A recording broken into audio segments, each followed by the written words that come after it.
Mm-hmm. Mm-hmm. Mm-hmm. Let's go. I wake up to a little bit of drool on my pillow, feel like it's gonna be a bad day.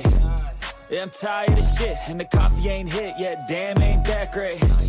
I don't wanna go to work, cause my boss is a jerk, and I'm not even that paid. I need a change in my life, cause I don't feel alive, and there's nothing that makes me happy.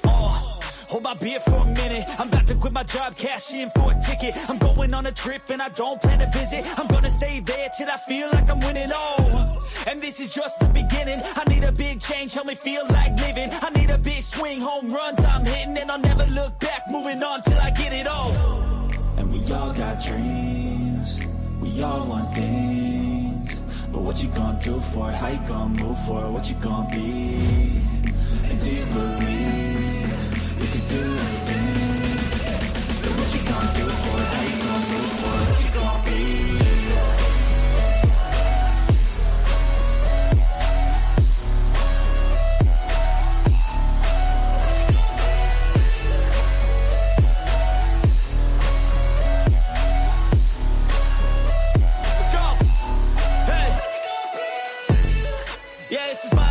Strife, my right to fight, to die on.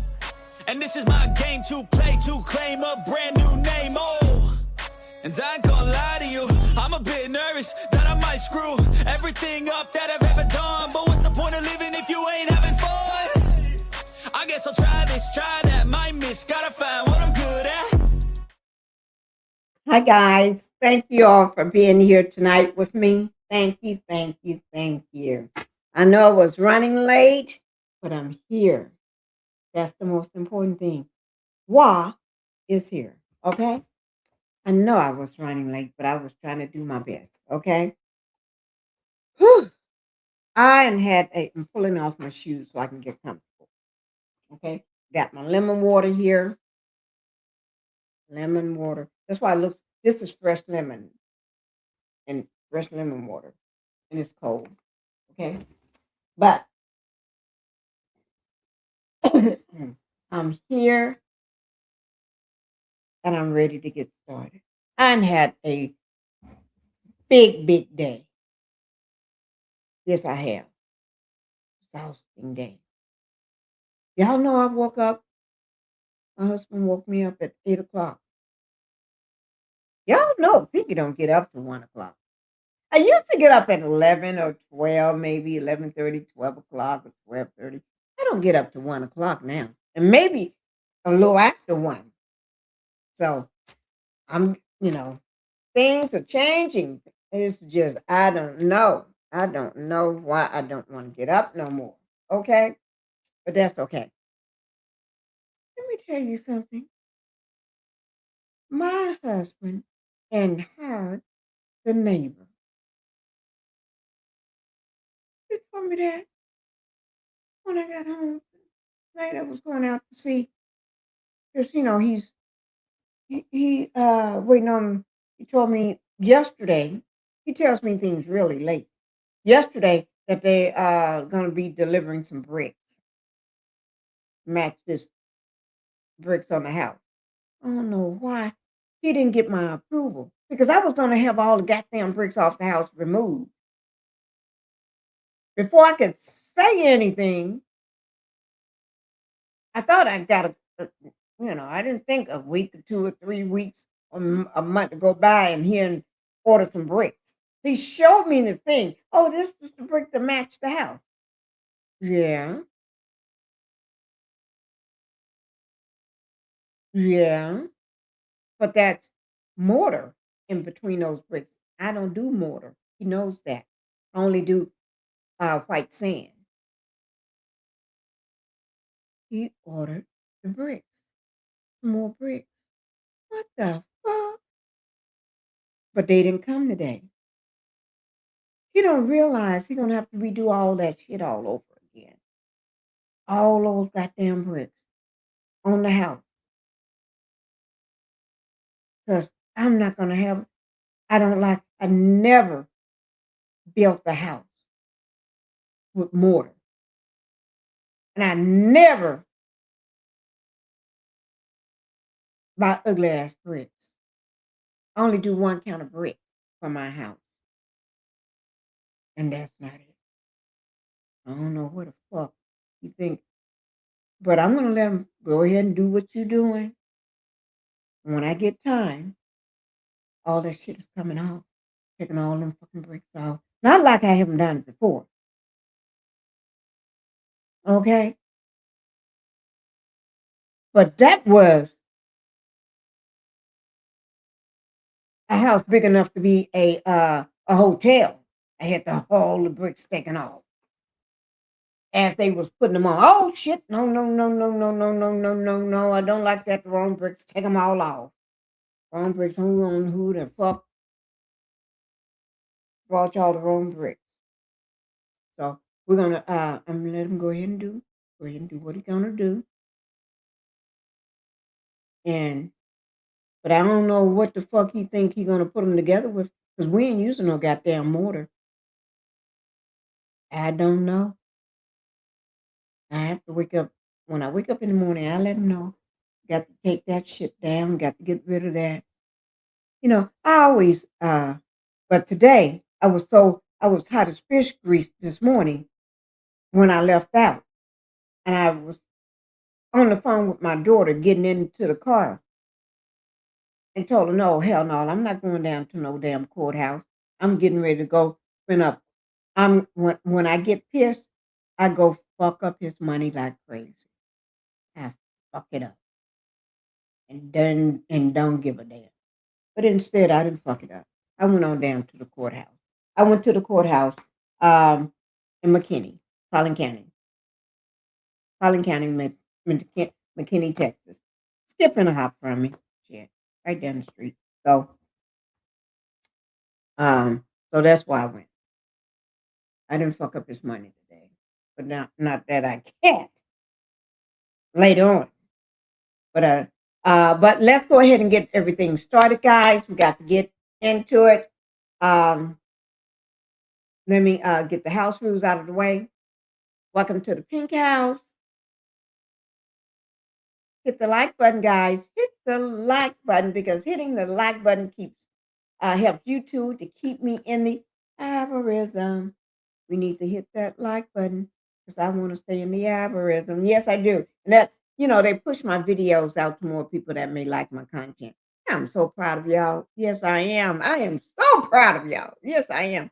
And subscribe to the channel. If you haven't subscribed to my channel, go ahead and do so. Let me go ahead and say thank you, guys. Now, don't forget to hit that like button. Go ahead and get you something to drink, because y'all going to need it. Okay? You're going to need it. Y'all need to listen to me. When I say get you something to drink, get you something to eat, go ahead and do it. Because I wish I had some more to eat right now. I really do. Oh, shit. I forgot my food. My husband cooked me some food. I forgot, left it sitting on the island. Oh, well. I really did. Forgot to eat my damn food. Shit. Oh, Lord. Oh, Lord. That's why I was so fucking hungry. Guys, I forgot to eat. But that's okay. We'll worry about me later. As soon as I get a video started, I'll go ahead and let him know what he needs to do. Get my damn plate. Y'all know Pink. Oh, Pink. Y'all know I love to do a short too. Okay. This is what we're going to be doing today. Okay. Nolan Wells, his parents going to finish. We're going to finish part 2. The rest of that, we're going to finish the rest of that interview with Bryant, Jamal Bryant. Okay. So we're going to finish that. It's going to be part 2 of it. We watched, I think we stopped at, we was 30 minutes and 14 seconds into the video. Okay. Video interview. We were 30 minutes into it. So I didn't touch it. I didn't do a thing. I just left it sitting here. Okay. So we're going to finish up that. That was very, very good. Okay. And if you haven't seen it, go back my live I did last night. You can watch it there. Go back and watch that. Or you can wait and finish it up here with me now. And then I always put the credit to whatever video I'm doing. So you can go down below my video, down in the description box. It will be the link or where you go find it. Okay? So that way you can just watch it yourself. Okay? You can watch it from the beginning. Okay? Also, there was this crime view. I've been watching this stuff, right? I had this held since yesterday. I was going to do it yesterday, but I'm going to do it today. Okay? Um, but y'all know I love to do a little short, right? Let me see who all I got in here. Oh, first, before I do that, I did go down to the courthouse for the Karmelo Anthony pre-trial, right? Yes, I did. I went down there. I was there today. Didn't make it yesterday. That's why yesterday I was hot as fish grease. I was pissed all day yesterday, even into the morning. When I woke up, let me just tell you, when I woke up this morning, I was still pissed from yesterday.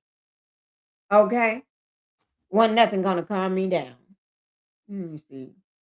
What can calm me down? I don't know. But anyway, nevertheless. But I did go there today.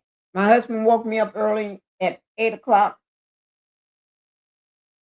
and I got up and I got dressed and I went. Okay? He didn't do nothing I asked him to do, but that's okay. But I went. Pulled out of the driveway and I went. Okay? Okay. So we always do a short video. Where am I? Here I am right here. Okay. I'm gonna put this short video up here for y'all. Y'all know I love to do a short video for you. Y'all know I do. I'm gonna put this one on first before we get started with everything else. I am so proud of y'all. Y'all got me happy as a peacock. I am just happy right now. I miss my baby. I thought my baby was coming home. He's having too much fun. He don't want to be with his mama. You know, Phoenix is something else. Phoenix is just 2 years old, but Phoenix acts like he's like 14 or 15 years old. I'm gonna pull this up, guys, so y'all can see this. Okay? Just give me a second. Don't go acting up now because Pinky haven't cursed at all today. I don't think I cursed at all since we've been live yet. I hope I haven't. Now, y'all just let me know if you think I cursed at all.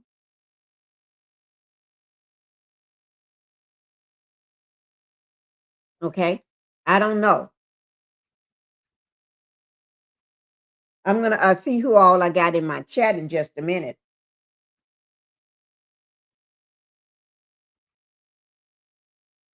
I'm trying to pull up this video first before I do anything else. Oh, oh! I just cursed. I didn't mean to curse, guys. Oh Lord, I just didn't know I was going to see that. I'm trying to pull up this video. I don't know. Damn, I can't even see it right.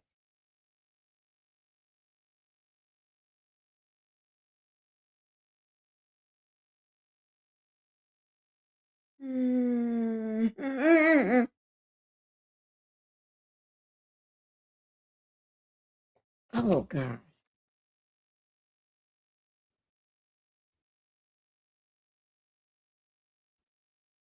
I'm trying to put up this video.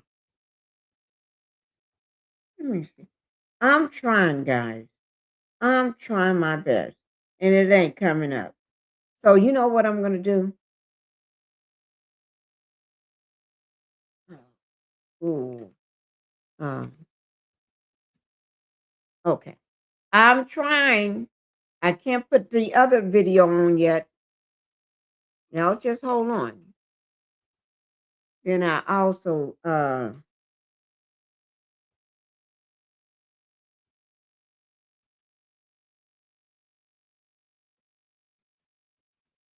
I'm gonna just type in what I think it should be.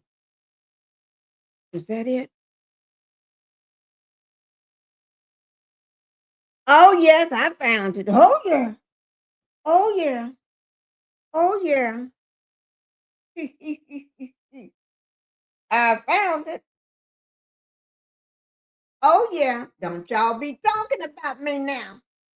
Cause I found it. Phoenix don't want nobody talking about his mama. Okay? Okay, here it is. Okay, I found it. Whew, it took a while. But before I do that, let me see who I got in here. Let me see. Let me see. Make sure y'all hit that like button. Make sure, oh, welcome to the Pink House, but make sure y'all hit that like button. Uh, hello, chat. Happy Friday. Okay, hit it. Hit it, hit it, hit it, hit it. Hey, BT, Black Titanic. Black Titanic. I call her BT. Y'all call her Black Titanic, okay? Or Uma. But she's a content creator as well. All right. And she's an OG. She's boots on the ground. Y'all make sure you go over to her, show her some love. Okay? Show her some love. Okay. She said, Pinky in chat, blessings and encouragement. Thank you. I need all the encouragement. Justice for Carmela and boots on the ground. Reporter Pinky. Oh, because I went to the courthouse today. I went to the courthouse today. That's my first time going to the courthouse. And the whole time I was driving, I kept thinking to myself, I told you I was kind of pissed. I'm driving my damn self. Driving my damn self. Oh, I don't supposed to curse. But I was driving myself and I was pissed about that I was driving myself to the courthouse. I didn't want to, y'all know I don't like driving nowhere. But anyway, I like to be driven. Only in my car. I don't ride in nobody's car. Nobody. I haven't been in somebody. I don't think I've been on another person's car in so many years. You just know, no, I don't ride in other people's car. Okay. But anyway, BT starting. Okay, I was telling her. I was trying to put this shirt on. I saw it in the chat and I say BT starting soon. Okay. Um, yes, we here at 12 midnight. It's not 12 midnight. Oh, depends on where you're at. Yeah. Boots on the ground. Proud of you. You're welcome, boots on the ground. Okay, sister. Sister. Okay, let's go ahead and get started. I want y'all to see this. Y'all know I love to throw it in a short, but this y'all need to hear this. Y'all need to hear it. Okay? Y'all really need to hear this. So I'm just let you hear it. And put a one in the chat if you cannot hear it. No, put a one in the chat if you can hear it. Okay? If you can hear this, put a one in the chat. I will appreciate that. And then we got some really good stuff that we need to get on to. Because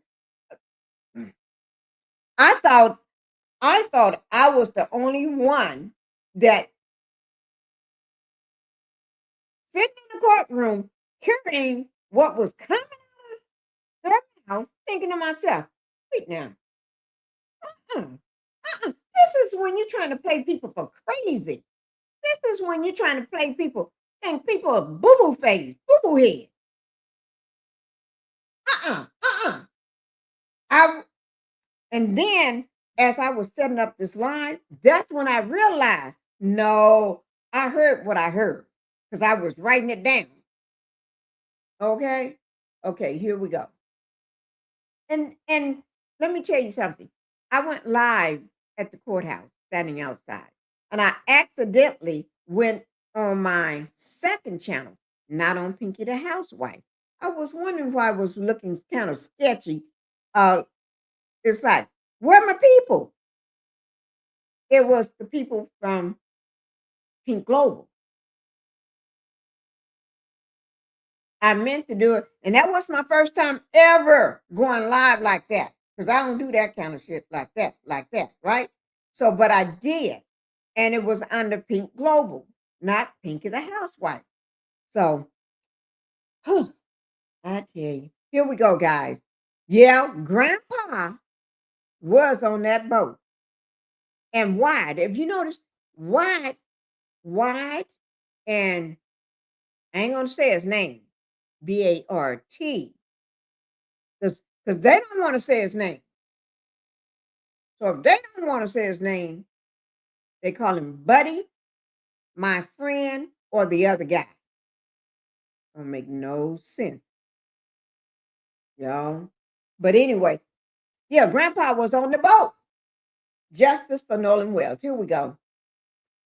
Well, we actually have proof that Grandpa Jerry was actually on Horns Island as well, which makes sense why he was able to call the captain, because he physically was watching him. Now, who was WYATT on the phone with? Well, we know he was on the phone with Cito Call, but let me show you Grandpa Jerry. Grandpa Jerry. White-haired old man. Look, I just want you. And she also gave us a little specialty on WYATT. And Guess what? now I thank her for that treat, because we all been asking the same question. Where is WYATT? Why haven't we heard from WYATT? Where are his boats that one we know was missing from the MDMR report? We just have no information, no nothing on him. He is seemingly in the dark, like he's just disappeared somewhere. So where is he? And why haven't we heard from him? Just asking. My opinions, just asking. And thank you, Miss Trina. Thank you, Queen. I appreciate you. We both appreciate her. But I got another question.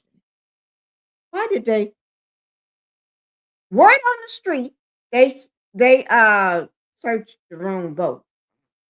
They examined the wrong boat. Who the F do something? Y'all can't tell me Ledbetter and the rest of them damn folks in Mississippi ain't crazy and dumb as fuck. I'm just saying. Dumb as fuck. Okay. Thank you for that. We're going to go ahead and get rid of this. I just had to bring that to y'all attention. Now let's go ahead and get on with the matter at hand. We're going ahead and get on with the matter at hand, because we got two things here. We got the interview that we got to finish up. That was we learned a lot. And then Karmelo Anthony. I saw a nice young man in the courtroom today. Didn't have my glasses on. Well, I did wear glasses, but the wrong one. I had my driving glasses on. Not mine. And they was so dark. Yeah, they're dark as fuck anyway, because they have to keep out the rays and all that, UV rays and all that. But anyway, so my other glasses, I had a pair of glasses in the car, but I was in the courtroom. That's a long walk. And then you got to go through all that security. I ain't got time for all that. So, but he was dressed so nice. Oh, I wish I had my notebook. Let me have my husband to go get it.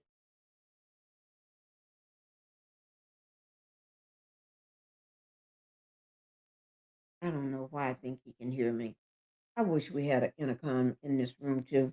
We got intercoms all through the house. Shit. I got to get up. Guys, I'll be right back. Let me let y'all watch a video so I can go. Let me let y'all watch a video so I can go get my notes. I thought her husband was going to be able to hear me, but no, instead of that, we're going to talk about that story later on. We're going to finish up the one with Nolan Wells' parents. his mother, Christine, his father, Elmore Wansley. They interviewed with Jamal Bryant, you know, pastor, reverend, whatever. But anyway, thank you for supporting our Black kids. You're welcome, BT. We be okay. We're gonna be okay. Okay. But I'm gonna get my notes, but instead of wasting time, I'm gonna have y'all to go ahead and start on that. We're gonna because we got to do it anyway, right? So we're gonna go ahead and finish up the we don't have that much left on that interview. That interview was so insightful. This is the Jamal Bryant podcast. And it says, let's be clear. So we're going to finish up this, guys. Okay. And you can see how far see what a red line is? See how far we went?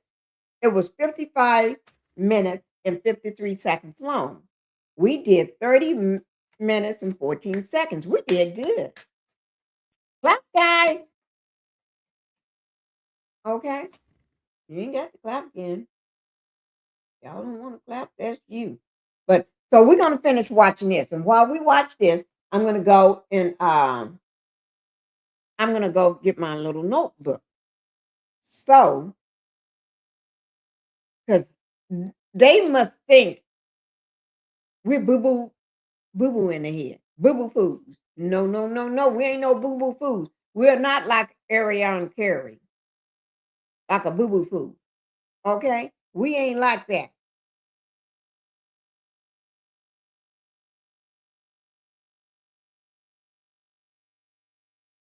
What? Mad at Black women for reducing age. Huh?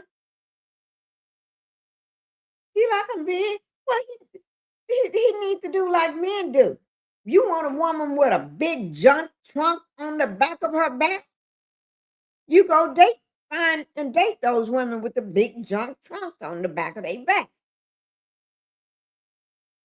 And like a woman, if they want a big, tall, muscular man, that's what they're gonna go look for. They're gonna go look for nobody looking like Ray J. You see what I'm saying?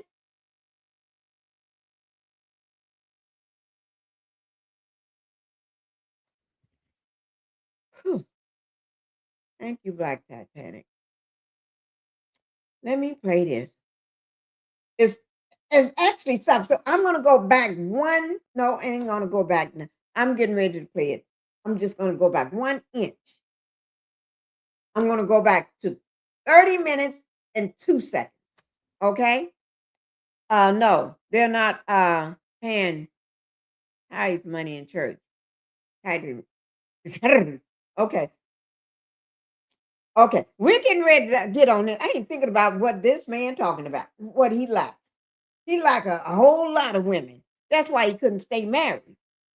Because he was having too many babies by everybody in the church. But we ain't gonna be worrying about them. We ain't talking about him and all them women. Because he know he got all these women and all these babies.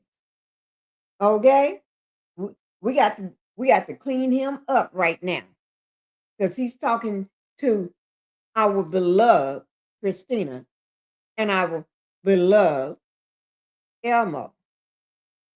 So in order to sit in their presence, we got to clean him up. Okay? Because you don't go messing with my Miss Christina. You go messing with my Christina, I may have to. She's on the list of people you don't mess with. You know, just like Melanie, Cherie, Rogers, you don't mess with her. I may come out of the box. Some people you just don't mess with. Because I got that much love. You don't mess with those. You don't mess with my Melanie, and you don't mess with Miss Christine. She just got put on the list in July. So you don't go messing with her either. Okay? But anyway, let me let y'all watch this while I go get my notes from the courtroom that I wrote down. Okay, let me go ahead and do this here. I'm gonna do this and do this. Both Black DNA and Filipino. Put about one in the chat if y'all can hear this. If you don't want to put one, just say, I hear good, Pinky. I'm good. We can hear that. Do whatever makes you happy. But just let me know. So I don't think I'm talking to myself. Okay? All right. So I'm going to go ahead and let y'all watch while I go get my notes. DNA. And it could be any of our children. Absolutely. Yeah. And so has the Filipino community said anything in response to this? They have in support. We're also, I think, your family issue. It's not even any longer a Mississippi issue. It has become an American issue. And I'm going to enlarge the conversation because you have both Black DNA and Filipino DNA. And it could be any of our children. Absolutely. Yeah. And so has the Filipino community said anything in response to this? They have in support. We're also, I think, getting some things lined up with an organization as well. I've had some of the Filipino creators, and I think one in particular, he has done so many videos. Can't remember his name. Yeah. but just really kind, just advocating, advocating for justice. That's great. For answers, which again, at the end of the day, I don't care about the rest. Yeah. You can say what you want to say about me. You can try to tear me down, but that is not going to take my voice away. Yeah. You're not going to break me to where I can't advocate for my child. Yes. It's not happening. And by the grace of God, we will get answers and we will get justice. You will. Yes. For those who don't watch Law and Order, they've missed a couple of episodes of Judge Judy. They're too young to know Hill Street Blues. Give us a crash course, either one of you, on why you want the DOJ to get involved. Well, from the beginning, just premature statements before an investigation was made. Yeah. That, along with stuff that was told to us, which was out of character, but the premature statements and then just the way that people were moving. I'm back, guys. I'm back. Oh, guess what I had today?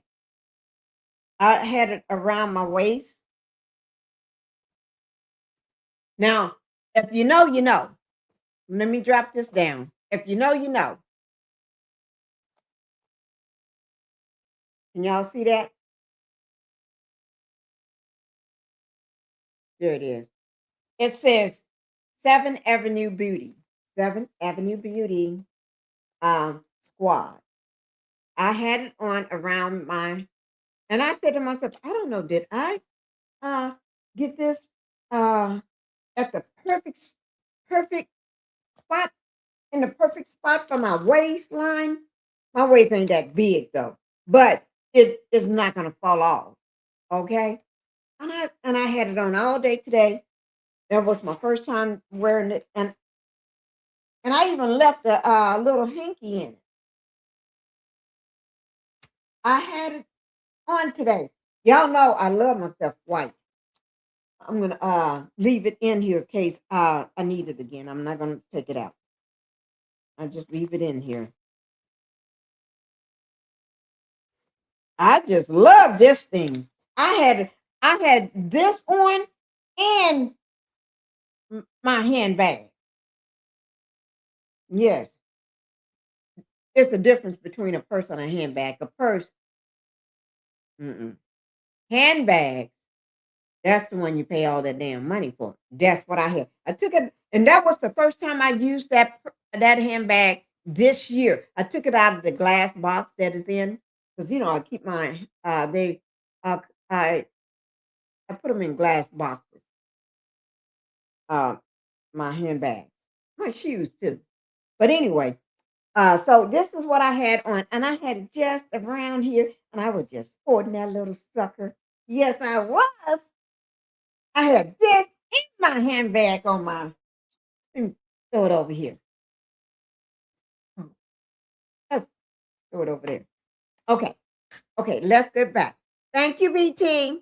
That means BT can hear it. Now here we go. It didn't seem trustworthy. And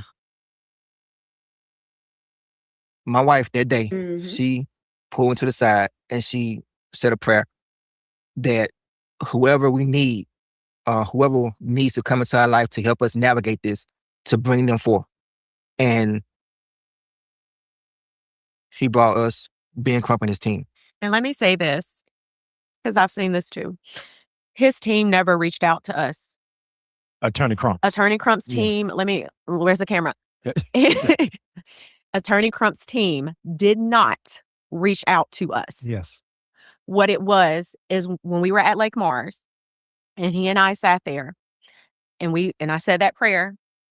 And then we went to the coroner's office and the whole thing. And finally we made it back home. Things were already set in motion.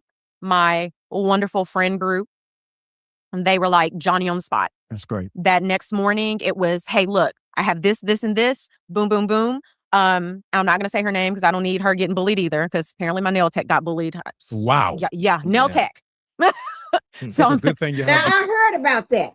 The nail tech is also getting threats to her. Ain't this some shit? This is some shit. Like satanic. Yes, that's her mom and dad. Yeah, this is some shit. I said I wasn't going to curse because out of respect for Miss Christine. But this is some shit. I mean, this is a mess. Let me let them talk, because my mouth right now, because I'm just coming down of being hotter than fish grease from yesterday and this morning. So it's good for me just not to say as much, because, don't have a barber. His barber would have got it. But and let me say this: his barber was the first one to cut Nolan's hair. I just want to put that out there too. Yeah. There have been other reports. There's only been one person for the longest who ever touched Nolan's head, and then the guy that has come in the last couple of years, still in the same shop. Nolan has only been to that one. All of our boys. Oh, you do have a barber? Yes. Oh, I was We're giving not you a gonna say hard his name. time. That barber No, I was looking at that barber was on. Don Lemon came on that show and he acted a purity fool. Don't ever go back to that man. If that's the man called, what's his name? That barber called? Emmanuel or something like that. Starts with an E. I think it's Emmanuel or whatever. I don't like him. Let me pull up his picture, because I want to blast him, because I cannot stand that man. Let me find that barber, because he's a purity fool. He's on my ish list. That means my SHIT list. I don't like him. So let me find him so y'all know who I'm talking about, because that man is a complete fool. He's an idiot. I hope this ain't the same man. I think maybe that man is just doing it to catch some clout or something, because don't nobody want that man to do nothing. I think he was there. Him. Let me bring this fool up. I want y'all to see this fool.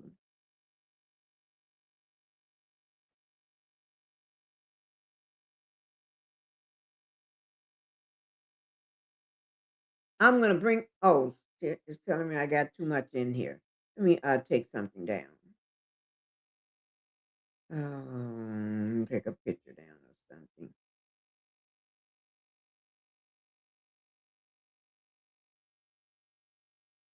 Now, because I want y'all to see. Don't believe nothing ever come out of this man's mouth. And I'm saying it. This man is a complete idiot. He's a fool. He's a clout chaser. He's one of those people that suck up. Probably kissing the feet of a white person right now. Him. If y'all see this fool, stay away from him. And yes, I did call him a fool. He ain't nothing but a demon. Demon walking around in human skin. Okay. Dude, I thought it was Yeah. a DIY. You No, doing it at no, home. not that. I'm trying to hold on. Yeah, I'm right with you, I'm trying to brother. hold on. No shade. I'm right with you. We fighting to keep it alive. Yes, Nothing sir. wrong Yes, with that. sir. Y'all keep on fighting. I Yeah. believe in you. Yes. No. But yeah, Thank no, you. he Attorney Crump's team did not reach out to us. Again, God set things up for us. Yeah. He, you know, be careful what you pray for. Yeah. Good, but I'm thankful. I'm thankful that in that moment, after we heard a body had Yes. been recovered, faith was still strong enough at that time to be able to be like, look, I know you're hurting, Yes. but I'm here. Yeah. And I have told him time and time again, even in the worst moments, that peace and that love, Yes. I can still feel that. Yeah. Oh, that's Doesn't take beautiful. away the hurt, Yeah. but I know God got us. And Oh. I know he don't play about us. No, that's beautiful. And we gonna be all right. I'm glad you said it because second I got to you. the outrageous attacks against you, I'm in a chokehold on the attacks on Attorney Crump, Oh, who is one of the purest individuals who really has a heart for people. And really, I think law is his ministry. It ain't even his profession. Because I'm like, absolutely. Crump, how do you remember all these people's names? I mean, he called them like he a Baptist pastor, just Yes. giving the announcements and has really been committed. So I'm grateful for you to do it. Absolutely. There's been a trend on Instagram where people are giving their phones to 4-year-olds and describing who is their favorite person and just seeing the kid light up as they talked about them. I want you not as describing the tragedy or the 4th of July or the boat or the island. I want you to take a moment, both of you, to just describe your son. Talk about your son, who he is, who you saw him becoming. What were your hopes? What were your prayers? What was his personality like? A lot of people have reduced him to a hashtag or to an incident. And I want you to tell us about who he was as a young man. Let me say, when we first started dating, we had an argument or whatever, and we were sitting in the closet, like had the lights off, and we was trying to talk through our problems and whatever. You said you were sitting in the Yeah, we closet? were sitting in the closet on the floor, Okay. just talking, just trying to be in a dark, quiet place we can talk. Okay. Calm environment. And Nolan, he was running around in the room, and then he ran across the closet door, and then he stuck his head back inside the closet and looked at us. And I said, "What you doing, boy?" So he just sat there and smiled for a minute. Then he steps into the whole door, and I've said this before, but remember the dance stanky leg? Absolutely. This child did stanky leg. He was, and for us, that's the first time that we say he created it. Oh, yeah. Where he in his little diaper, did his little dance, or whatever, and what I forgot what we was arguing about, but it all went out the way. Yeah. And she opened her arms and he ran to us, and at that moment, I knew that he was going to be the type of person that when he walks into a room, his aura was going to be so strong that people would naturally gravitate to him. Mm. And that was a lot of the conversations that I would have with him as he got older, because of that quality, the people that come that attract to you, you really have to study them, because everybody that comes to you is not going to be for you. Yeah. Thank you. And I really hammered that down in him when he got to middle school. Watch the people around you. Wow. You can't trust everyone. Wow. Watch. You got 2 Discernment. ears first, Mhm. 1 mouth, 2 eyes. Use these more than you use this. And that is true. I say that to y'all. Know I say that all the time to you all. I tell you all, some people walk around every day around you and in your presence, in your home, at work, riding in your car with you, smiling in your face, and they ain't nothing but the demon. They're a demon walking around in human skin. And their only job is to cipher your energy. Nolan had that big glow, and y'all have heard me say it so many times. Every time I would speak of him on almost every live, I always talk about how Nolan have a glow around him. He's like a glow. He got that big glow around him. And people see that. A narcissist can see it. A demon can see it. A devil can see it. When I say demon and devil, most people think I'm talking about the same thing. No, I'm not. The devil got his little demons running around doing all the dirty work. Not that the devil don't do it too, but He got a lot of little demons running around. And they could be your mama, your daddy, your sister, your brother, your cousin, your best friend, your fiance. It could be anybody. Your boss, the woman that sits right next to you at work, the person that goes always smiling. What can I do for you? What do you need? And you know someone when you see them, the Karens. Those you can just see them. They let everybody know that they're a true demon, but you got to watch them. And I always said those friends were so-called friends when from day one.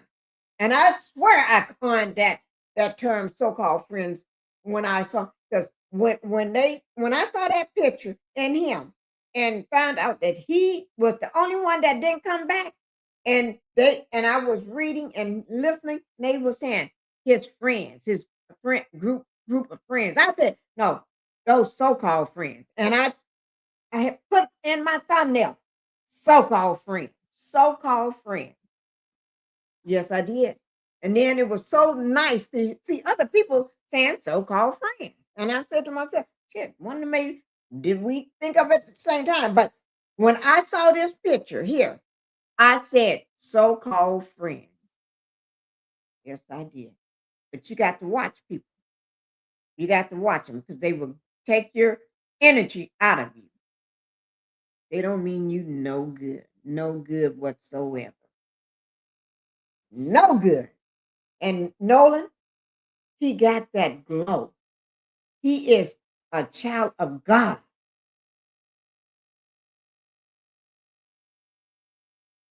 When he walks into a room, the whole room notice him. The whole room stops. Not that he be asking for all eyes on me. It's just his presence. When his presence, and I see it in all them videos. And every video I see, he is taller than every last one of those so-called friends.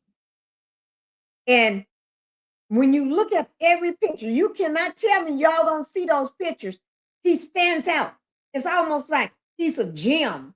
He stands out in every picture, not because of his color, but he stands out like, oh.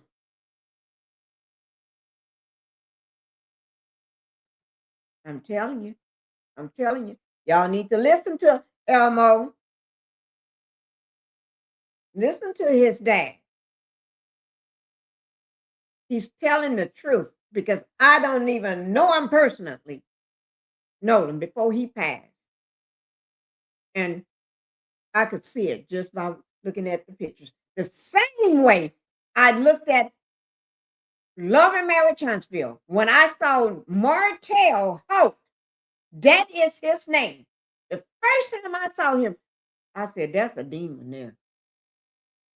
Yes, I did. I promise to God. That's the first thing I said when I looked at him. Because they showed his face and in his eyes, all I could see was a demon. I said, that's a demon there. But I didn't go around calling him demon because out of respect for the queen.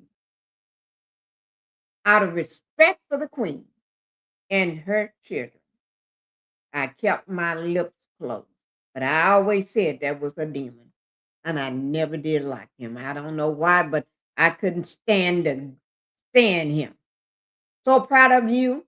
Mel got millions of views when Love and Matt couldn't pour 300. Yes, she did. Oh Lord, it's that Charlotte birthday week. Oh yeah, okay.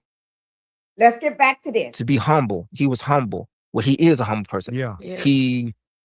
He's a joy. I was in high school. I was drilled every day by my high school coach by character.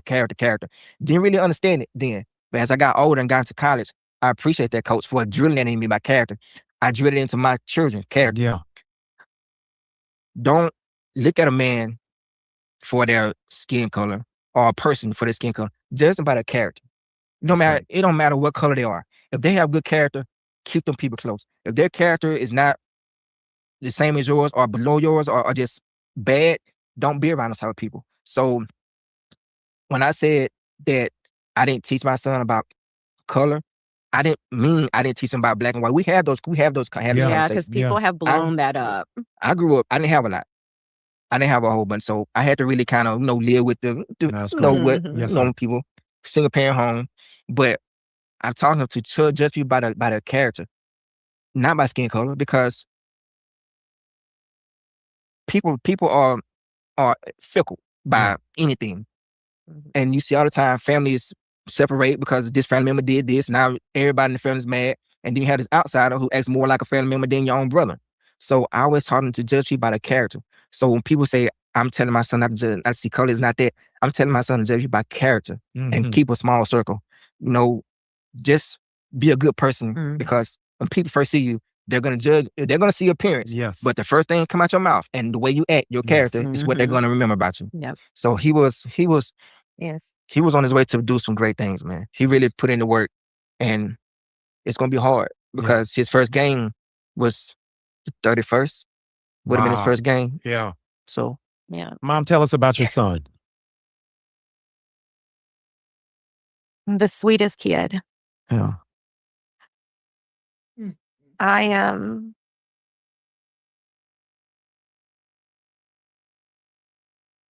I'm gonna miss his big, beautiful smile. No, that's great. He's just, and I've always said it, he just had this ease about him. Yeah. He was able to just make people feel so comfortable. They didn't have to worry about him casting judgment on them.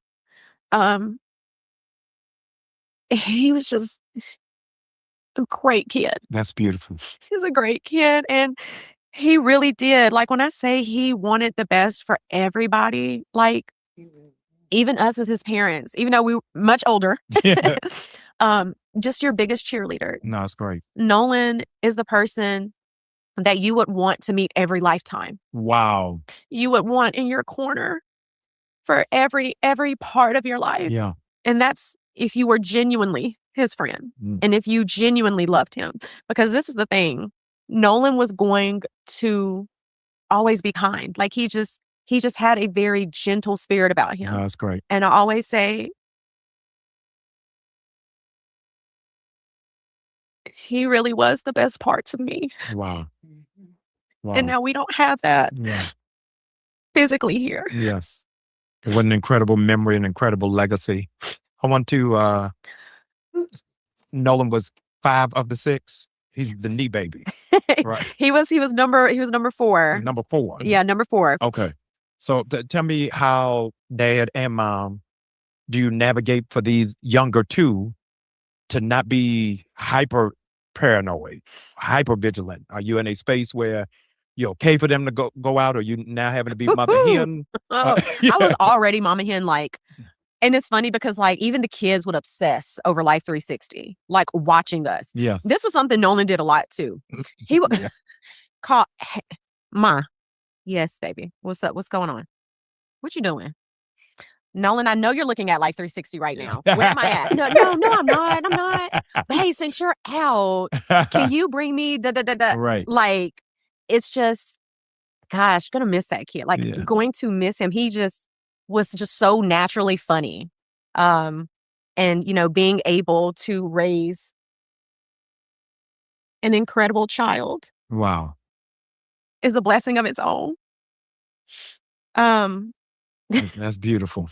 Dad, going to college, what was he wanting to major in? What did he want to aspire to be? It actually changed. It changed. I really think he was wanting to do something with broadcast and media because he did it in high school. He was part of this group called GTV or something, but it taught him how to, do videos, edit videos, and that's why he was helping his mom edit when she was doing her stuff online. I didn't want to do social media. Stuff, he made me. But he was really, I think, was going to be something in media. Yeah. After he got done with his playing career. Yeah. Like I said before, he from the time he got home in May, whenever it was. Yeah, May. He was training. I set him up with trainers to work out. So that whole month of June and July, he was training because his thing was that come December, I'm going to be out of there. I'm going to be someone else. Your mom, we're not gonna worry about anything. Yeah, that was his big thing. Always, mom and dad, when I make it, y'all don't have to worry about nothing. He always said that. I'm gonna take care of y'all. You don't have to worry about going to work. I'm gonna retire you. He even said his auntie, my sister, he's gonna retire her too. Yeah. No, that's beautiful. Yeah, I had people, CPAs I had set up so we can talk to, agents set up, people that I had, written down the people we was gonna meet. So when that time comes, I was gonna take care of the business. All I needed him was focus on what he needed to do, when that's being the best athlete he could possibly be. Like I said, stuff that I didn't have, I was trying to make it easier for them. And he was, I think he would have been the uncle that all the other siblings' kids would have called. I need so-and-so, so-and-so, so-and-so. Okay, well, send me this and that, or send me this and I send it to you. And then the sibling called, why did you get them? Well, they called and asked me for it. He would have been like the uncle, the cool uncle. Yes. But yeah, he was. But that'll be sad not to see. Not to see, because whenever the time came, he wanted to be that family man. And his two I attribute daughters. that to three. I attribute that to him. Yeah. Because when you're blessed to see what a healthy marriage looks like, because like we would have disagreements, but one thing we always said is we never want to get to a point where in front of our kids we're just like, really going at it. We want to talk about it, right? And so teaching them that, hey, when you're in relationships like this, intimate relationships, you have to be able to communicate. And that's one thing we told them, even just amongst yourselves. We always told our kids, open door policy. Yeah. If you're ever out, even if you snuck out the house, which they didn't do, but if that ever came, if it ever happened, we would be like, if you're in a situation where you're uncomfortable, drop that location. We are coming. It does not matter. Yes, I love it. We went to pick up the 15-year-old at like 2:00 in the morning. We do not play about our kids. That's beautiful. Yeah. Nelson Mandela in his autobiography said, it's not a loss if you learn the lesson. What is the lesson, the life lesson that you all have gotten out of this just 50 days in? 50 days in. I would say grace. Giving myself grace. Wow. Well deserved. But also too, it kind of takes me back to when before my mom passed away, and she would tell me, Christine, you're working too hard. Before she passed, I was in nurse practitioner school. I was still working full time at the hospital as a floor nurse. Our kids were in sports. Yeah. So, their extracurricular activities, my siblings and I taking care of our mother, still having to be a wife. Yeah. How many siblings you have? So I have 3 siblings. I have an older brother, and then the other 2 are younger than me. Are they all in Mississippi? Yes, they're all in Mississippi. Okay. And so she would just be like, please take time for yourself. Enjoy life. Yeah. Because she was very much young. She was only, I think, 50, 52 when she passed. Wow. And so looking at Nolan's life and how full of a life he lived, how much he loved to live his life, and how appreciative of the life that his father and I were able to give to him. Yes. The other thing I've learned is that I need to do a better job of enjoying life, enjoying the moments, even in this moment of grief, enjoying these blessings, these doors that are being opened, because, you feel a certain guilt. We've been thrusted into the limelight. And you're doing a great job. Thank you. And, we've been able to meet people that we would have never imagined. Yeah. Right. And so we have to make sure that, we're still seeing the gifts that God is blessing us with. No, that's great. Yesterday would have been your son's 19th birthday. I'm going to throw something in the air. We don't know. I'm going to ask you, just so we have a sense of knowing him better. What do you think he would have asked you for? Money. Money. He would have wanted his cake. He wanted his cake. Because that was the thing, my mom, when she said, no matter what, no matter how old you are, you always get a birthday cake. He would have wanted some Lululemon. Oh my gosh. I don't know why that clothing brand, but he liked the Lulu. He loved Lululemon. And just being around friends, friends and family. Yeah. Family first, then go hang out with his friends, which any teenage kid would do. Yeah. It's millions of people around the country, around the world who are watching you, and they're sending love and light. Yes. What do you need most in this moment from the community? most in this moment, I would say just continue the prayers. Like when I say that alone, that's the thing you have to remember. It may not be our time, but it's God's time. Yeah. But if we stay faithful in prayer and we stay faithful in hope, knowing that God is going to take care of things, we'll be okay. So prayer. And like we said before, if you can, the GoFundMe is very much still open. Yes. That is appreciated. But if not, prayers are just as good. Yes. No, that's Yes. beautiful. Also, too, with all the negativity online, Mm-hmm. I think when we go out and people see us and you see the support, Yeah. it Yes. overshadows the negativity because, Oh, like, that's great. It is. this It's is just wonderful. a small portion of people who half of them don't know us from Nothing. man to moon. Nothing. Never Yeah. met our But child. Nothing. we're getting support and love from people all over the country who recognize us, walk up to us, give us their support, give us their love, and that we appreciate that so much because That's we know beautiful. if they're in tune with us that much that they're taking that same energy home to their family Mm-hmm. and displaying that love to their children. And having those conversations. We saw a guy today. He walked up on us today. Man, we're with you. I think they were from I think Minnesota. Yeah. He's like, we're with you. We're in our prayers. And he had a son there. And when I saw his son, he looked around same age as Yeah. Nolan. Yeah. And at the end, when we got ready to go our separate ways, I told him, look, whatever you do, hug him, tell your son you love him, man. That's They beautiful. might feel a certain way, but hug him Look and at tell the him you love payoff in him. the end. Yeah. And we have to show that more in our community, letting the boys know, like, Yep. that's how you show love. It's okay to say I love you. It's okay to hug. Say it loud for the people in the back. Hug me. Yes. Love on But me. no, we appreciate it because No. too, that helps strengthen us. It helps to make sure we know that no matter what this outside noise You is gotta- saying, yes. the focus is what happened to Nolan. That's what we want to know. Yes. And we don't care who's offended, who's upset, who's outraged. Mm-hmm. We need to know what happened. Yes. I am so thankful for you all sharing with me on today. Know that I'm standing with you. More than that, I'm praying for you. And I'm believing at the end that God is going to release peace for you to get to this next chapter. And I'm praying for the baby too. The two babies left. That God will cover and that God will groom them. Absolutely. We pray for all of you who have had the unfortunate, unnatural Mm-hmm. experience of having to bury your own child. I pray that God will stand with you. We're going to be standing with this family, standing with Attorney Crump. As we find out more, we'll let you know what is at stake because all is on the line. You're watching the Jamal Bryant podcast. Let's be clear with the parents of an incredible leader, incredible young man, an incredible athlete, and an incredible spender of money. Nolan Wells. We love him. We honor him. We celebrate him. We'll see you all next time. Whew. Y'all tell me that wasn't good. You can't say that was not good. That was good. That was incredible. Okay? That was incredible. Okay? Let me just move this out of the way. Now, let me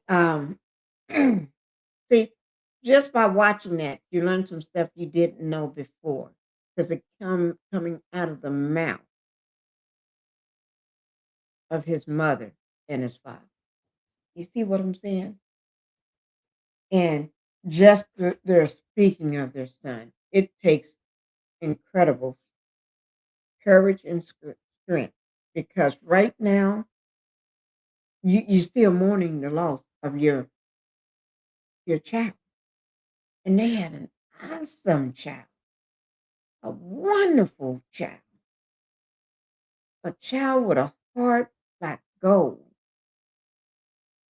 That's the whole country is rallying behind this mother and father, this whole family. Okay, but we're gonna go on, guys. Like I told y'all earlier in the beginning of my life, that tonight we're gonna be going down. We're gonna be doing two things at one time. We're gonna be talking about both of them because both of them matters. We first we just got through covering the conversation that Christine and Elmore had with Jamal Bryant an interview talking about their son, Nolan, and also to get some stuff straight as well, misconceptions and things that wasn't true, but basically to talk about their son in a loving, positive environment. Do you see what I'm saying? They started when they broke their silence on his show, but on Don Lemon's show, things like that, where they know they can feel safe and talk about their son without. Because some people would have you for an interview, and those are the demons trying to get you to, and they'll be, you think you're going to be safe talking about your son, and they'll be doing that bait and switch on you. Yes, his spirit connected to you, and Nolan wants justice. Yes, his spirit. Oh, you're right, PT. But so we got a chance to hear his parents talk on Jamal Bryant's podcast. We did the part 2. I was I couldn't wait to finish it up because although it was 1, but we had to make it into 2 because we couldn't cover it all in one night. Because my live I try to keep it under 2 hours. Okay, but that interview was so powerful and emotional. You can feel them. You can feel it. And it clarifies things that the public has been confused about for months, since July 4th. Now, the second thing we're going to do, we're going to talk about how I was inside the Collin County Courthouse today for the Anthony, which is Karmelo Anthony, pretrial hearing. I sat in that courtroom. I watched the energy. I listened to what was being said, and I'm bringing it all to you. All to you. Directly as I heard it. Directly the way I heard it, and I wrote it down. I actually didn't take any pen and paper. Forgot, because I was on a hot grease pissy mode this morning. Pissed as hot grease. So I had to go into CVS. I went into CVS and I bought this here.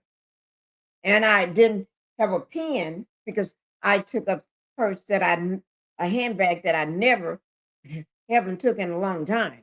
But thank God I did. Cost a lot of money. I think you need to carry that sometime. But anyway, I didn't have a pen because pens are in Evans. So I had to buy a pen and a notepad.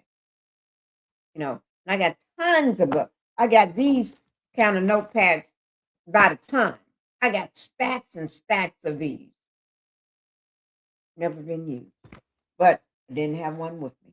So I got something small that would fit in my purse as well, my handbag. But anyway, guys, so I'm going to go over my notes, and we're going to listen to we're going to listen as well. We're going to pull up a video, and we're going to listen to some of the people that got their experience on it. Okay, know what they're doing. They do this for a living, okay? I don't, because y'all know I'm just a housewife. So that's what we're going to do, because I'm going to bring this directly to you tonight. No guessing, no secondhand commentary. I was there. So if somebody making up some shit, I tell you, I didn't hear that. I don't know nothing about that, but I was there today. So we're going from an interview right now. Now we're getting ready to go straight into the courtroom. From an interview to the courtroom. Okay? So let the doors of the courtroom open, because Pinkie, the housewife, was there. And I'm getting ready to let it all hang out. Okay? I'm going to be laying out everything you needed to know. Now let's be clear. I didn't make it yesterday, but I made it today. So I'm going to give you the information from today. But also, I can pull up and have someone that was there to give you the information, or it's their job to give you the information from the following day. Okay, I can do that too. But tonight, with this live, we're going to be talking about what's true. We're going to clarify things and what actually happened. All right, so that's what we're getting ready to do right now. So today, I attended the Karmelo Anthony pretrial hearing in McKinney, Texas, Collin County. Okay, inside the courtroom, we're going to talk about the statements they made, but also the tone, the reaction, and anything that's notable that y'all need to know about. Karmelo Anthony, what I saw was a nice young man sitting there. He had on a tan suit and yellow tie. He was sitting there acting like he got some sense. You know, some people don't act like they got some sense even when in a courtroom. He was sitting there like a young man, well behaved, like he got got a mama that told him, you better sit there and act right. You know what I mean? Okay. But so we're gonna go ahead and get into it. We're just gonna go ahead and jump in. And I tell you, I tell you, I tell you, I tell you. Let me just go ahead and start right now. We're gonna pull up the first video for y'all. Let me see what BT said. Did you hear that 911 phone call on Nancy Grace? They said they was fighting with Nolan. Now I watch Nancy Grace every day, but I don't know about. Maybe I'm not understanding what you're saying, or maybe I haven't seen it. No, I'm going to say no to that. But I know I can always pull that up. BT so-called friend, the so-called friends planned it. A mom said not one came to the funeral. No, they didn't go to the funeral. His black friends came to the funeral. His black friends came to the funeral. No, none of them. The devil is afraid to go into a church. The devil and demons are afraid to go into places like that because they don't know how to act. They're afraid. 1 a.m. my time. Okay. If you got to go, you can. Ooh, my mouth just stopped. You can go, but I'm going to go ahead and get into this. Let me pull up that first video. Let me see. Where did I put it?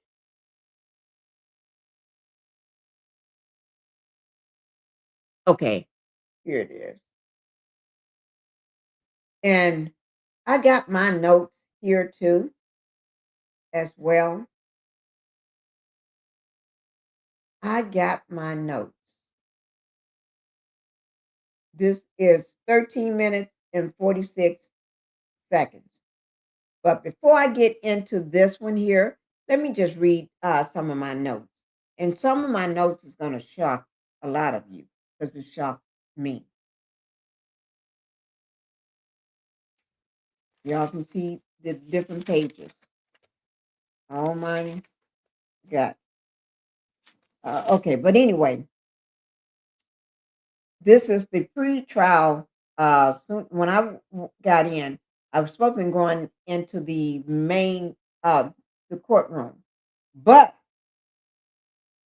found out you can't have your phone. So I had to run back out, take my phone out. and I took somebody else's phone with mine. And just put it in my car, and I made sure they got it back later after. But put it in the car and came back. And when I came back, it was like,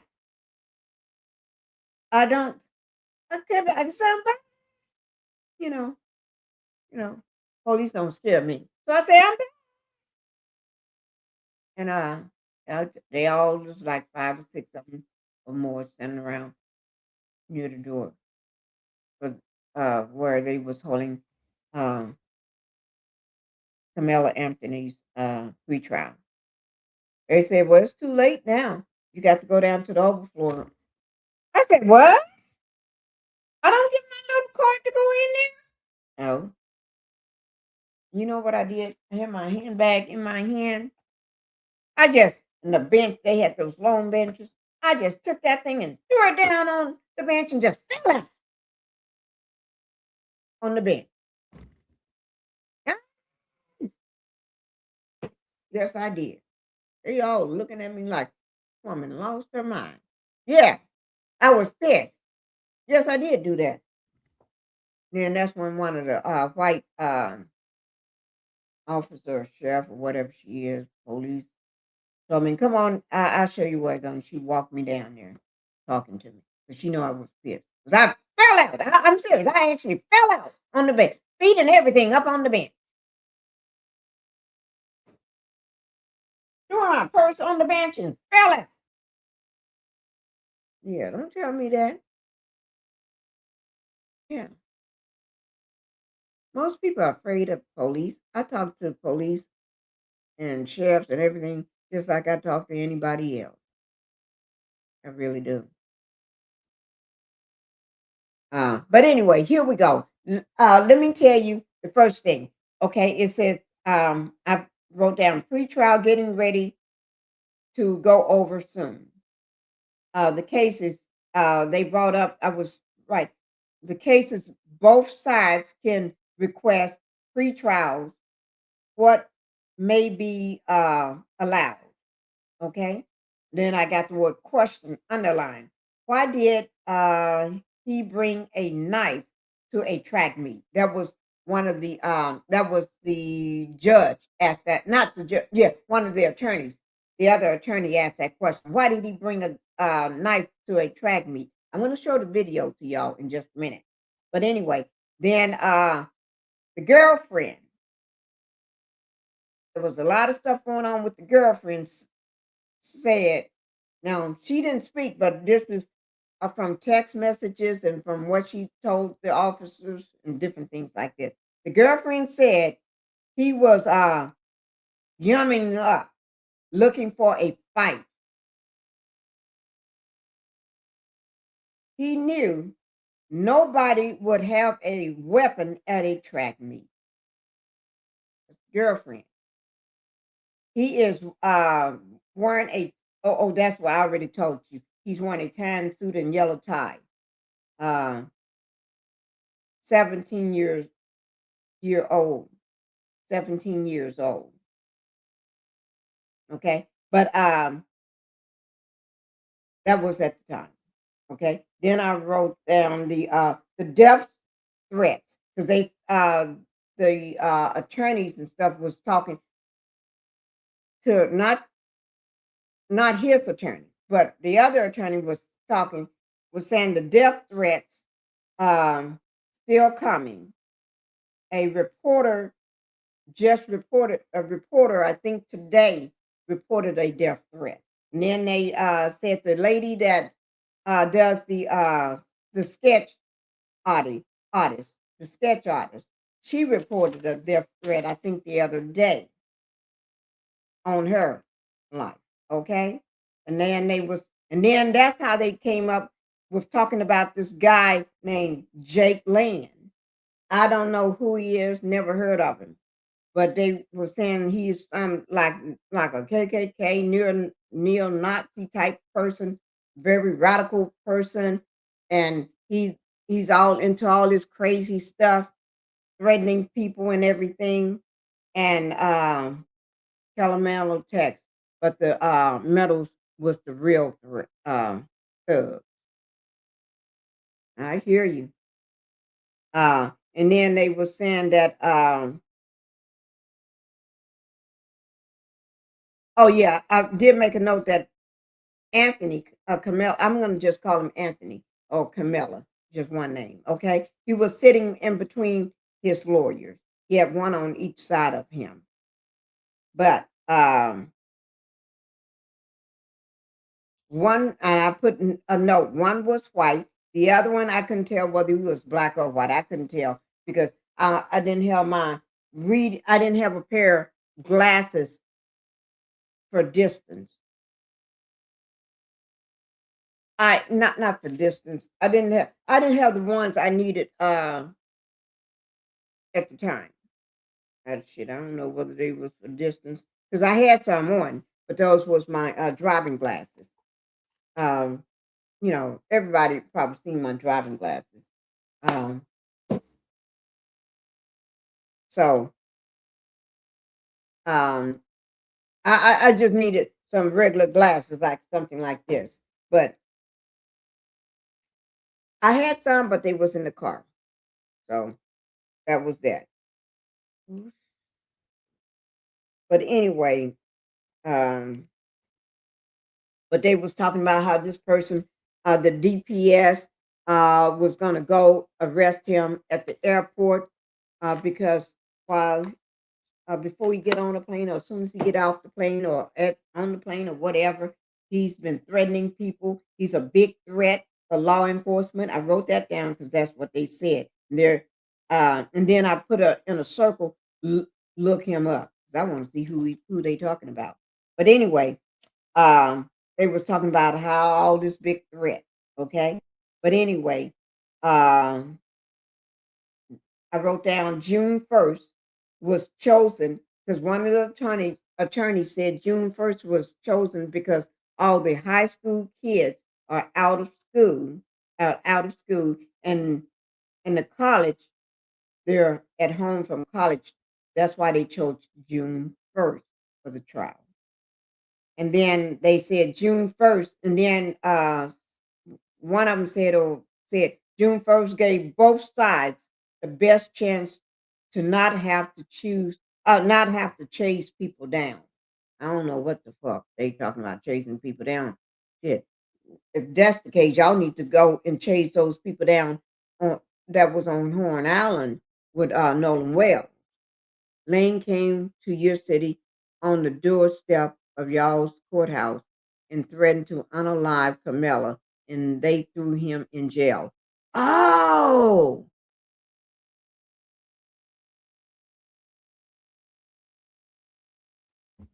Okay. Okay. Did not know. Thanks. Thank you for letting me know, BT. His nickname is Mello for Carmelo. Okay, so he called him Mello for Carmelo. Okay. Thank you. I didn't even know none of this. This is all new to me. Okay. He one of the lawyers said that he said he did have it. He didn't have it in him to be calling all them kids during the summer. I said my thing. I said here, Carmelo Anthony had a lazy ass lawyer, in my opinion. That's just in my opinion. Okay, but I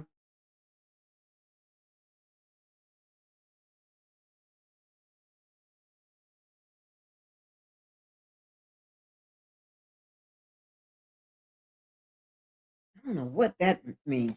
But anyway, I'll skip over that. Then I got for Discovery.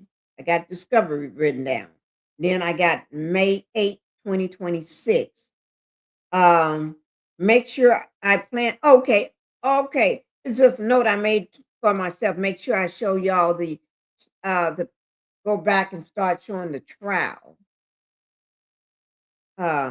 Because now things are going to start falling into place because now we see where he's at, and I want to go back because during that time I was completely sick during that time.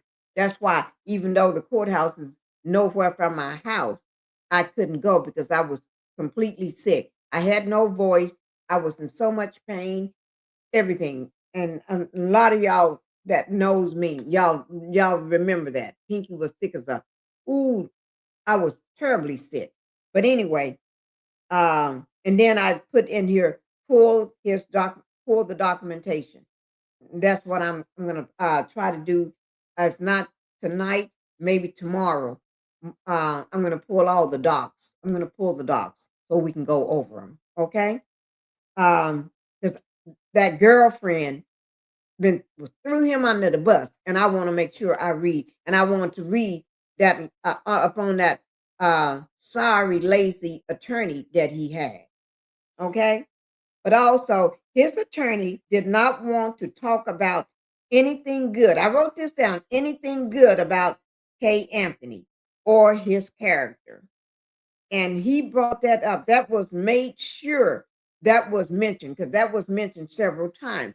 He didn't want to bring up anything about his character witnesses for him, or anything, or not even. And I wrote example.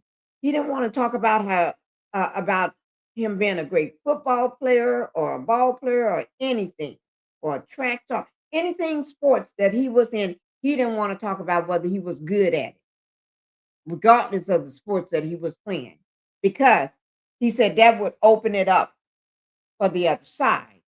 So anything good about Karmelo Anthony, he didn't want to talk about it. He didn't want nobody to as a character witness. What the fuck? When I said that, I said that's a damn. I'm not going to curse, guys. Okay. And then I wrote 404. I'm not sure why I wrote the number 404. I heard them say 404. I don't know why they said it, but I said I'm going to look it up. I'll figure it out. 404. But anyway, then I wrote what happened and underlined it. The attorney said 6 seconds under the tent that day to kill. It took 6 seconds under the tent that day to unalive Metcalf, Austin Metcalf. And then they did say some of his friends, some of Austin Metcalf friends knew Karmelo Anthony's friends. Not that them two knew each other, but some of the friends knew each other, or aware of each other. Okay, sister, good night. It's 1:30. Love you. Bye. Thank you. Have a good night.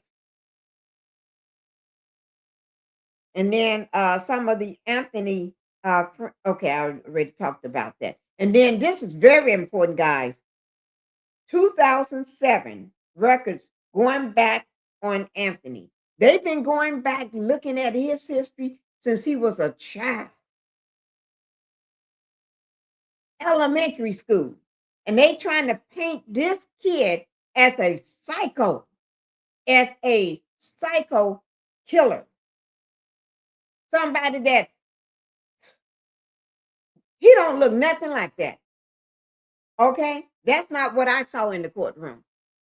I didn't see a killer in the courtroom. And I wrote 6 to 7 years old, behavior problems. They started then and was put in a behavior plan. And I said to myself, I never heard of a behavior plan. Maybe it is one, but I never heard of a behavior plan. The whole time in this courtroom, it seems like they was trying to make people think this kid is a stone cold killer. He's an abuser. He's this and he's that. Oh my God. Can we do this tomorrow on Karmelo? I want to join your line. No. I'm going to do what on Karmelo? We're doing it now. I'm doing what I'm doing now, BT. You can lay in the bed and watch it until you fall asleep. Okay? But I'm not gonna If I do anything on Karmelo, it's because I want to do it. It's not just stop. Oh, I'm going to stop and we pick this up. No, I'm not going to do that. Love you though. Okay. And then they was talking about the notes in Anthony's cell phone. Okay. 2021. Anthony speaking about punching females or girlfriend in the face. Punching his girlfriend in the face. And then the not his lawyer, not his attorney, but the other one asked, was his mother, did his mother know about this? Did she know Anthony, Karmelo Anthony was talking about punching girls in the face? And he was overly obsessed with fighting. Like, oh my God. Like, you know how you're obsessed with a boyfriend or girlfriend or doing something or eating a certain food, saying that's what he was like when it with fighting. And that he always was going looking for a fight. Now that didn't make no damn sense to me. They trying to say this. If that's the case, he wouldn't have made it to 17. Somebody would have knocked him off a long time ago. Because it's not like he was a big kid, a big child, like those makeup boys. Them some big damn ox. They look like a big buffalo. I heard about how they allegedly was always bullying people and stuff, and people was afraid of them because it was two of them, and they bullying people and want to beat up everybody, allegedly, in my opinion. But that's what I heard. Okay, and yeah, but and then there was a text saying, "You want to die young? Go get your strap." And the one attorney, the attorney asked Karmelo's attorney, "What is that? What do strap mean?" And then he said, "That means GUN, a gun." And he was 12 years old. They got down that he was 12 years, said that he was 12 years old. He was talking or joking about shooting the school up. That's coming from a text or coming from his girlfriend or somebody said that he was talking or joking about shooting the school up. Now I don't know, but anyway. Also, then they was talking about the AKs, AKA, AK, the guns, whatever you call them, different types of guns they was talking about. Then he talks about weapons a lot. That's what they were saying, how he talks about weapons a lot. He enjoyed fighting, and that's why this happened. What they're meaning that's why it happened is because the reason Maycalf got stabbed is because Anthony loved fighting, and he took a knife to a track meet, and they had mentioned the entire town was in on throwing Karmelo's case. Yeah, the entire they didn't want this young man to stand your ground or anything. They always on that one. You're right about that. But anyway, they said that's the reason why Austin Maycalf is dead or was stabbed because of Karmelo Anthony loved weapons, and he took a knife to a track meet because, and it's down in here somewhere, because he knew there was, oh, here it is. I'm going to jump down. That was a weapon-free zone. The track meet would have been a weapon-free zone. He would be the only person that would have a weapon.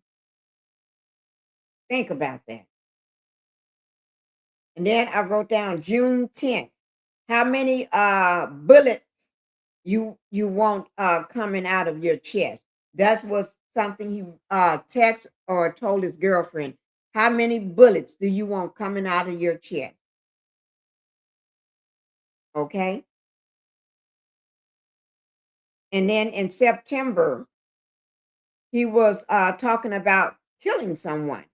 October the 10th, 2024, talking about stabbing someone. They got down because I wrote it and I circled it. I put a circle around it, fantasizing about stabbing someone. Said if all this stuff would have came out, this is his attorney. This is his attorney saying this.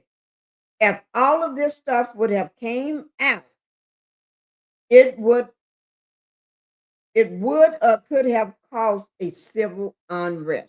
When I heard that, I said, whoa. So he kept all of this, suppressed all of this information,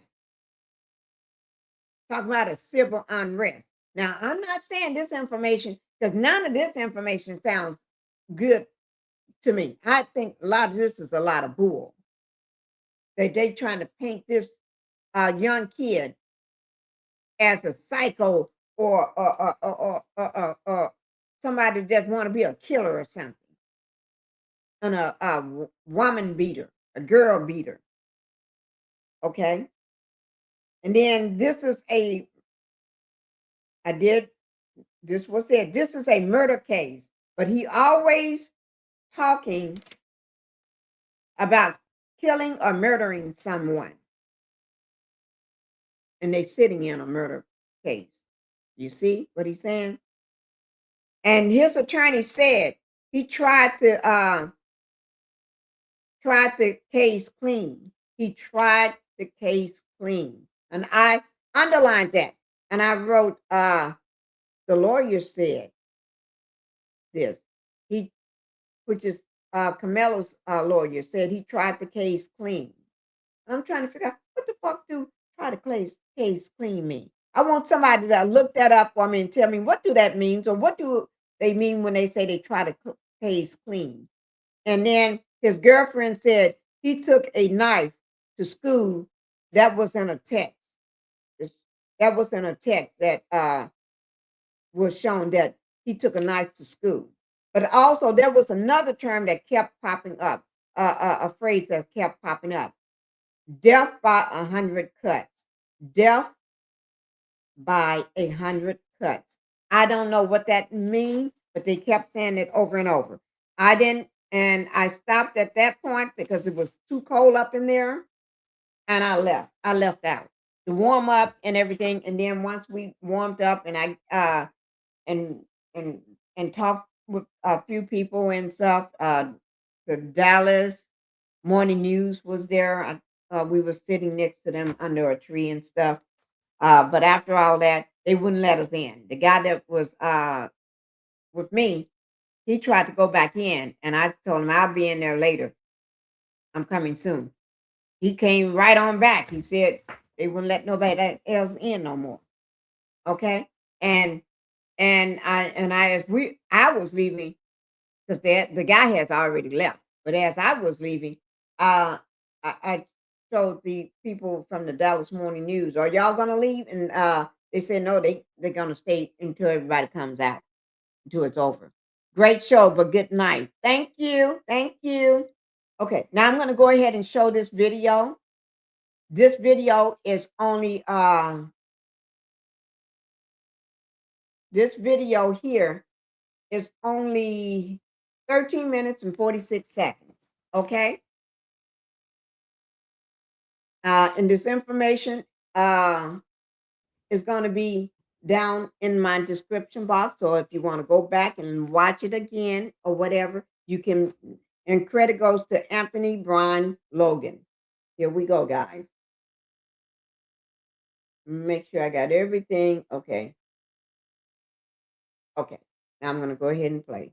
We have a huge update in the Karmelo Anthony case, including a quote-unquote gentleman's agreement between the defense and the prosecution, which prevented the jury from getting important information about Karmelo and Austin Metcalf that could have made this case go in a much different direction. Let's talk about it. How's everybody doing? My name is Anthony Brian Logan, and today I bring you a huge update on the Karmelo Anthony case. Now, I know in previous videos I said that I'd leave it alone until there was a successful appeal and Karmelo Anthony beat the case. But this is really big. I had to cover it. First things first, the gentleman's agreement between the defense and the prosecution is something that I had already predicted to a certain extent.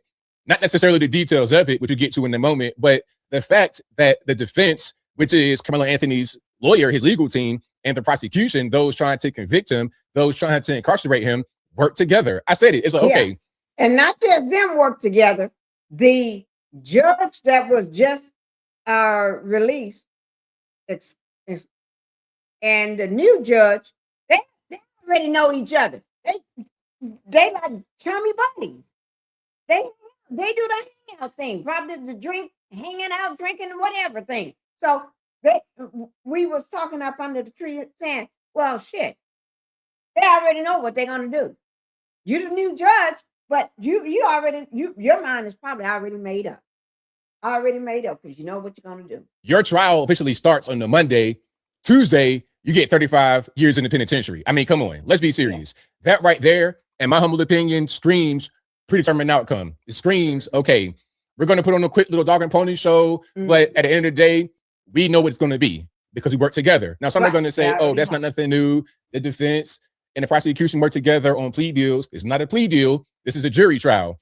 And in the so-called gentleman's agreement, they said they would not reveal information about Karmelo and Austin that could be damaging to the jury or anybody else. Now, if you're part of a jury, you want all the information. You want all the facts, all the information to come to the best decision possible. A lot of it was hell. That's what I just was telling y'all. He didn't want it to come out, talking about it's going to be it could cause a civil unrest. Rather than being handcrafted and spoon-fed for the desired outcome from the defense and the prosecution working in tandem. Now, before I go any further, let's get straight to some clips. Of course, I will link to everything in the description box if you want to see it and hear it without my commentary. If you're on IG, Facebook, etc., visit the link in the bio, go to the corresponding article on the website. But without further ado, let's go ahead and roll it. Senior crime and justice reporter Rebecca Lopez has been in the court all day today and joins us now live from Collin County with the very latest on this. What can you tell us, Rebecca? Well, let me tell you, Jason, there was a lot to unpack here today. The testimony today included that there are allegations of a history of violence and racist incidents involving Austin and Hunter Metcalf. The courtroom also heard testimony that there was a problem also in some history with Karmelo Anthony's character and background, and both prosecutors and defense attorneys were trying to keep this out of the original trial. Now, Anthony's lead attorney, Mike Howard, took the stand this afternoon, and he testified why he and co-counsel Toby Shook made an agreement with prosecutors to keep that information about the character and background of the Metcalf twins out of this, and also about Karmelo Anthony. Now, Howard testified that the defense learned that there were more than 53 incidents involving Austin and Hunter Metcalf in which they're accused of fighting, assaulting other students, and using racial slurs against Black students. He also testified that in a couple of cases, they were accused of assaulting young women, and that teachers had complained that sometimes they were making derogatory comments towards teachers. Pause. Didn't I say from the beginning? Really, I said this back in 2025 when the case broke. I said that the Metcalf twins were bullies. 53 incidents involving some kind of fighting, some kind of harassing, using racial slurs against Black students, you putting your hands on women. That is a classic bully. This for me, it was obvious. You got bullies bullying people, and then the bully has something done to him, and now all of a sudden the bully is a victim. And Howard said that some of those incidents went all the way back for years and showed a history and a pattern of violence and aggressive behavior on the part of Hunter and Austin Metcalf. Okay, so that covers that side of it, Rebecca, but there was also testimony, as you said, about information about Karmelo Anthony that defense attorneys wanted to exclude. Can you say more about that? Now let's pause. And we heard what the Metcalf twins, what both of them, Hunter and Austin, were doing. And by the way, they said that it was Hunter who started the confrontation with Karmelo, and then that Austin was the one that finished it. As I said before, you're not going to have these big bullying jock twins fighting alone, as I said, but I digress. Let's hear what Karmelo Anthony did. Let's hear about his background, because we got to be fair. Yeah, so Bill Wertzke, the prosecutor in this case, an opening statement said that he also has information about the character of Karmelo Anthony and some of his background. And he also said that there was an incident on the day that this happened when Austin Metcalf was killed, where Karmelo Anthony's ex-girlfriend went to an assistant principal and said that he'd been stalking her and she was afraid of him and that he was spiraling. And she also said that he had an affinity towards guns, knives, and fights. And she was very concerned. And Bill Wertzke says he plans to present all of that when it's his turn. Okay, let's pause right here. So the girlfriend said that Karmelo was stalking her, he was spiraling, and he liked guns and knives and whatnot. Now, would that be this same girlfriend right here who posted a bunch of loving pictures and texts and stuff like that on her social media pages? And when he got sentenced, hold your head high, my sweet boy. You're not alone and we're fighting for you always. I love you more than words. Hashtag hey Karmelo, hashtag Karmelo Anthony, hashtag Karmelo Anthony case. So that's the same girlfriend. You know what? Sometimes there's little domestic disturbances, little fights between people. And maybe, just maybe, if you got a girl in high school, she might say something that she really didn't mean about her boyfriend after a fight over who knows what. Okay, I saw you liking the girl's picture on Instagram. Therefore, I'm gonna say this about you. The mad woman will say anything. Maybe, just maybe, that's what happened right there. I'm not saying it is what happened. I'm just saying that it might be. Let's continue. Okay, so Rebecca, when you go through all of this, for anyone who paid attention to the trial, they know that none of this came out during the actual trial. Why is that? And before she answers, there was a little bit more that Karmelo had done, or there was allegations that he had done some things. Now, they're saying that he might have been getting in fights, but I'm reading different things. Some say that he was getting in fights. Others say that he was getting jumped. That's the difference, because if you're getting jumped, you're getting beat up, you're getting bullied. That's not the same thing as picking the fight. If you are being bullied, that's not the same thing as being a bully. So there's a difference there. You can't just say you're getting in the fight without determining who's the aggressor in the case. Okay. And then also there was a text. There was two texts that came out. One text that said, low key on the verge. This was right before the stabbing incident. Low key on the verge. What does that mean? I don't know. Do you know? Low key on the verge of what? What's the context? What is he talking about exactly? You may see some social media influencers get on the internet and talk about another text from 2024 in which he was talking about fantasizing about stabbing somebody and licking the blood off the blade. Those two texts are not like, it wasn't like he sent that text about the knife and then a minute later sent the one about being on the verge or whatever. You're talking about texts that were sent months apart with no context that have not been verified. But I digress. Let's continue. So there was this gentleman's agreement that neither one of them was going to bring this up, that they were going to run a clean trial and they wouldn't bring up the character issues. But at the last minute, a clean trial. Remember, I wrote that down. He's going to try the case. He's going to try the case clean. I didn't know what that meant. And that was Karmelo's attorney said that. Try the case clean. I'm trying to figure out what do that mean. So now I know what that means. Now I got to figure out what do they mean by a death by 1,000 cuts. Now that's another thing. I want to know what that meant. The defense attorneys are now saying that Bill Wertsky, the prosecutor, said that he was going to bring this up if Karmelo Anthony took the stand. Pause. So now you're kind of like making him deny his own right to take the stand, because you have that right to take the stand. You have the right to be at your court proceedings when this is going on, but that didn't happen. And that right there is a crux of them trying to get a new trial, because there were some procedural things done incorrectly and some rights that may have been violated constitutionally. And therefore, they didn't present any of this evidence. They said they would have otherwise done so. And so now they are asking his new attorneys for a new trial, saying that there are some legal issues with what happened in the first trial, and they want a new trial. Boy, you weren't kidding, Rebecca. There was a lot to unpack there from this day in the courtroom. Thanks so much for sitting in on all of that and walking us through it here. Really appreciate it. Stay tuned, of course, to WFAA. So shout out to WFAA. I guess that's an ABC affiliate out there in Texas. Shout out to them for the coverage. Now, in my humble opinion, I'm vindicated. Some are going to see this as Karmelo Anthony being more guilty than he was before, but of what? Because what do we have from what we just heard? All we have are some text messages that have been unverified that may or may not point to his mental state. You can't say the stabbing text about, looking the blood from the blade is necessarily linked to this, because it was like a year before. And just saying something or texting it does not mean that you really want to do it. Because is there a documented history of Karmelo being a bully, of him using racial slurs and stuff like this against people in class, putting his hands on women? Is there anything like that? I don't see any. They didn't mention any, but there is when you're talking about the Metcalf twins, Austin and Hunter. And also they got a year of probation, speaking about Austin and Hunter Metcalf, because they were writing some racist graffiti, KKK, N-word this, N-word that. I'm not surprised at that, because look at the dad. The dad talking about Karmelo is a watermelon felon. Oh, but I'm not racist. So, okay, whatever. What I see as I close are two bullies picking on somebody who they thought was weaker and smaller, which is apparently what they do. Over 50 incidents of this same kind of thing. They did that. the person they picked on fought back. Unfortunately, somebody lost their life, and now the bully is a victim. I saw what this was from the very beginning, and as I get more information, my initial thought process has been validated. I feel vindicated, but we're going to see when a new trial happens. And by the way, the judge already got kicked off the case, so that's in progress. The judge got removed from the case. There's a new lawyer team, pro bono. They're big brain, smart people. I think that this 35-year murder conviction will be thrown out. Now, will he get off scot-free? I don't know. But murder, no.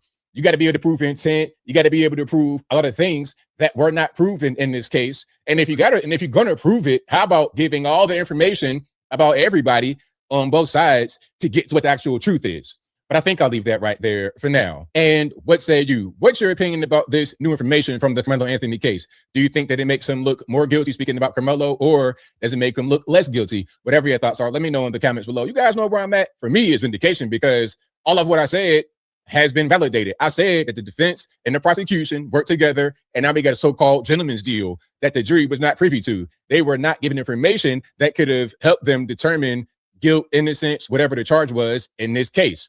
I said that Austin and Hunter were two bullies, and I'm right. They have a history of doing that going all back to elementary school. There are a pack of known bullies. The bully confronted somebody who they thought they could roll over on. They couldn't do it. Unfortunately, one of them died, and now they're the victim. I don't really buy that. I'm not saying Karmelo didn't do anything wrong at all, but I see this as a case of self-defense and nothing else. But whatever your thoughts are, please let me know in the comments below. And that's all I got to say for this video. If you like what you heard, please comment, rate, share, and subscribe. Peace. Okay. Yeah, guys. Same thing I was saying. They did not give the jury the truth. They held information. By holding information, that means the jury cannot make an informed decision or make the correct decision. You give a person some information, but not all. You want to hold back? Oh, no, no, no, no, no. That's not how it works. Guys, we're going to look at this last little short video, and then we're going to be done. Okay? This is, okay, we did one on, I always try to see what Jay Morgan is doing, but this one's, we're going to do one on Karmelo. Since we haven't done one, we did one on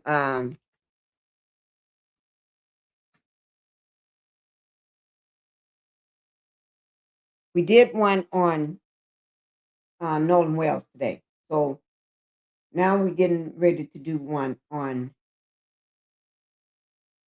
okay? Okay, y'all ready?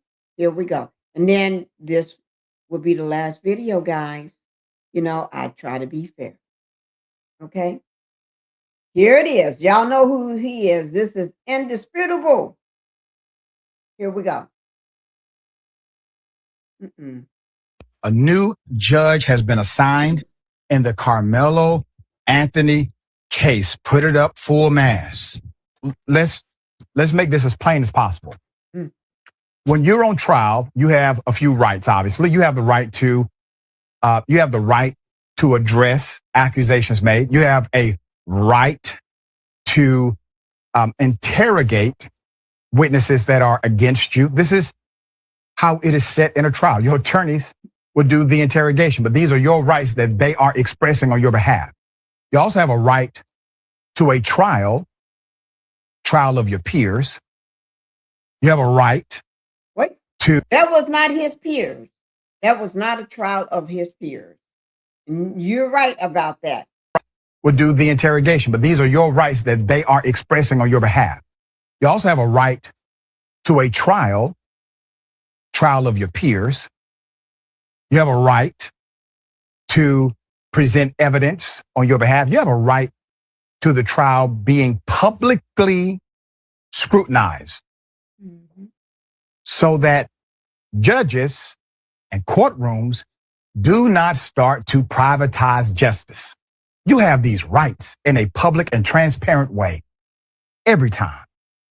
Now, this judge decided to restrict some of those said rights, especially the right of public scrutiny, which comes by way of media. The media, they have to file a particular requirement in order to get access to the courts. This is common. It's a protocol that we all follow. This judge decided to disallow that protocol, which, by the way, the protocol exists as a right of the defendant. That's why the protocol exists in the first place. The judge's judicial ethical case. So Judge Roach, previous so far. Here we go. You have a judge who profiteered off of public office or public service. That's a no-no. Typically, you have to go if you do that. If you are an employee and you profiteer off of your public service, you leave that position because your position is undergirded by the taxpayer. So you took a taxpayer job, created a for-profit company, utilized your current ongoing experience in said taxpayer job to make money for you and your wife. He goes through a disciplinary process, which he has the right to do, and he's found liable. There's more. Put it up full mass.